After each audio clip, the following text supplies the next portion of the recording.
কি। আচ্ছা কালকেও এসে মানে দেখলাম গরুগুলা সৌন্দর্য দেখতেছি। আচ্ছা, মনে শান্তি। হ্যাঁ, মনে শান্তি। দেখে শান্তি, মনের শান্তি। হ্যাঁ, হ্যাঁ। আচ্ছা দর্শক, ভাই কিন্তু আসলে ওনার এগ্রোটার নাম কি দিলেন? আমরা তো জানি বাগদাদ। নাম এখনো দিই নাই, দিব। আচ্ছা, আগামীতে বড় করলে নাম দিব। বড় করলে নাম একটা দিবেন।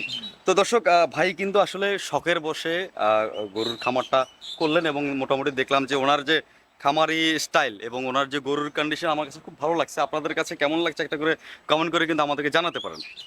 তো আমি যদি একটু আপনাদেরকে দেখাই, এগুলো যেহেতু দরদাম আমি নিলাম আপনাদের উদ্দেশ্যে, আপনারা চাইলে কিন্তু এগুলো আপনার খামারের জন্য নিয়েও সংগ্রহ করতে পারবেন এবং কোরবানিতেও কিন্তু কোরবানির জন্য আপনারা কিন্তু এগুলো নিতে পারবেন এখান থেকে। প্রত্যেকটা 2 দাঁত বয়স এগুলা। প্রত্যেকটার 2 দাঁত বয়স হয়েছে। তো দর্শক, বয়স পাওয়া গেছে 2 দাঁত করে। মোটামুটি এগুলোতে 500 কেজি লাইভ ওয়েটের মতো হবে। এটা বড়টা 500 প্লাস, এগুলো 400 কাছাকাছি। 400 কাছাকাছি। দর্শক এগুলো দেখাই, এগুলোর কন্ডিশনগুলো দেখাই। এই যে